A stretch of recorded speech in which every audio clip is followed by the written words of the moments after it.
شاید د شمشاد د سره سره کفتارې مې ولیدې یو وای ذهن ته راغی چې ستا خمارو سترګو مې زړه نور را باندې ګران کړ ستا خمارو سترګو مې زړه نور را باندې ګران کړ کفتارې مقدسو مقاماتو کې اوسېږي او یو بل بیت داسې د کعبې فکر یې نسته په سرو کې د کعبې فکر یې نسته په سرو کې د ناپوهو منګزارو خدای خطا دی او یو دغه ځای به زه وایم بیا به هیواد صاحب راسي ما هیواد صاحب ته مخکې مې وویلې چې دا خو ماته ډېره ګرانه سي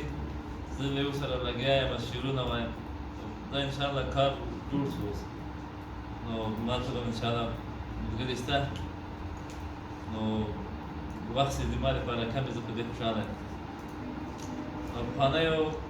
غزلو کې به یو انتخاب کوم کله چې کوم بیت پاتې شو دا به ځکه تاسو په خیال کوئ چې زه اوس شکر مرض مې پیدا کړی حافظه مې ذکر شوې ده کلمې ماته نه راپیلېږي چې ما کاغذ نه شعر ویلی وروره شهادت دې اوچت کړي تر اسمان یو هورې مو ورېندارې دا ویا ښکلو خپلوان او وروره شهادت دې اوچت کړي تر اسمان یو هورې مو ورېندارې دا ویا ښکلو خپلوان یو او څوک چې د خدای پاک نوم راته واخلي مخې نه ګورو څوک چې د خدای پاک نوم راته واخلي مخې نه ګورو تل راپورته سوي د چرګانو په اذان او هسې نه بل لاس وي د هلال د تورې شاته هسې نه بل لاس وي د هلال د تورې شاته وخت په روزي او په اختر د هم شکیان او څوک چاته چې ونه خاندو بسم الله نو ژړا راسي چاته چې ونه خاندو بسم الله نو ژړا راسي ځان سره پټکي غوندې د ډېرو صبران هیواد صاحب مخکې اشاره وکړه چې د بعضو شعرونو سره بعضې خبرې تړلې یا په اصطلاح شان ورودي داسې مشکلات او خبرې رښتیا هم ستا د ما د ډېرو شعرونو سره حتی چې د مرګ اخطار هم راکړه شوی دغه شعر چې مخکې عزیز صاحب وویلې چې د یو غزل مطلب ده چې زموږ قتل ګټه نه لري هېچا ته بس پلمه د تجارت د یوې واته او د خپل خدای ته کلام ته مخ لرو او د موسی ته دی یو بیت داسې یو بیت دی چې د خصوصي عابدانو هم به ترسو یو بل وزن و حس بنیږو نه مولا ته زموږ حال لکه د بني اسرائیلو د فرعون ته مخ لرو او د موسی ته او خپله صحبه کې پرېږدی بسم الله که ژوند غواړې فتح ورنه کړي ملا ته همداسې و بس د ژوند مشکل ماته پیدا شو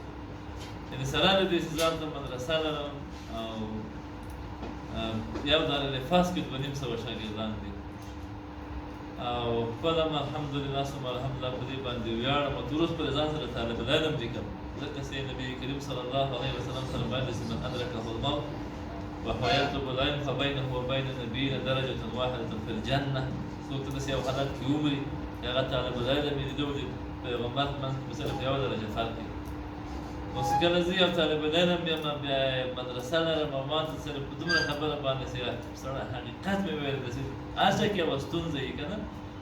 انسان همیشه قاصر دی حتی یو صوفي عالم وایي چې خپل ځان ته موجود ویل دا شرک ده نو قاصر ویل خو سوال نه پیدا کېږي نو انسان کار وکړي په څو ویلو په دومره خبره باندې چې ته خپله نیمګړتیا راپسې کړې او تا ته د ژوند مشکلات پیدا کېږي نو خدای دې هغه چا ته سر ته خیر پرېږدي چې بیا او بعضې حالات داسې وو چې یو ډېره خندوونکې قصې هم پېښې شوې دي په شروع کې چې او د هغه نه بعضې ملګري خبر دي د خرواريانو مسله وه د لوګر ولایت کې یوه ولسوالۍ ده د خروار په نوم باندې ما یو څو بیتونه ویلي وو البته طنز و خروار کې یو موټر بم شوی و په ولسوالۍ باندې بیت ما لیکلي و چې اوس هم ناراضي ازادۍ قبر د زوال څه چې اوس ستا لپاره په خروار کې موټر بم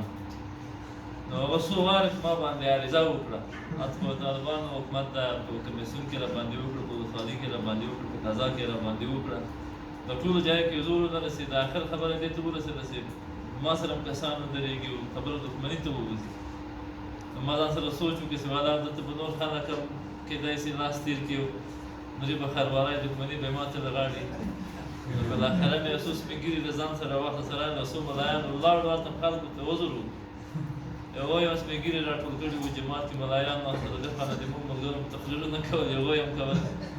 هلته یو یې هم خندل موږ ته هم خندا راته او پس غونډه خلاصه بیا ما ته وایي چې د طالبانو یې یو څو شعرونه ووایم شعرونه دلته نشته خلاص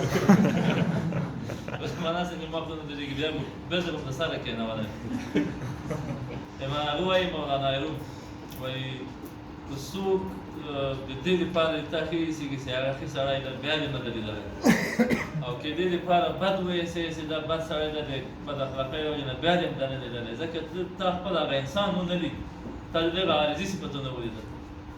یو ځل دې خوښ شو د هغه د ښو اوصافو د وجې نه بل ورته نفرت ترې وسو د هغه بد اوصافو د وجې نه د دې سړي ذات ته ونه شوی کتلی نو د هغه مطلب دا ده چې مثلا انسان که ښه شي که بد شي هغه انسان ده او موږ باید د هغه عوارضو ته ډېر توجه ونه کړو انسان په هر وخت کې انسان ده او که بد دي بد یې ستایو موږ غندنه یې کوو او که ښه صفت یې صفت هغه کوو خو دا په هر صورت کې دی موږ ورور ده دا انسان چا سره موږ شخصي دښمني نه لرو ښه ستایو د بدو غندنه کوو دا هغه وجه ده چې کله هم دواړه طرف په خپلو بولي او کله هم دواړه طرف په پردي وبولي په منځ کې د اتفاق وي نو یو بل غزل به مو وایم بیا په هېواد صاحب کېږي کار یو غزل ده چې خو خیر که نه چې به کله کله زه شعر ووایم او کله به تاسو زما راکوئ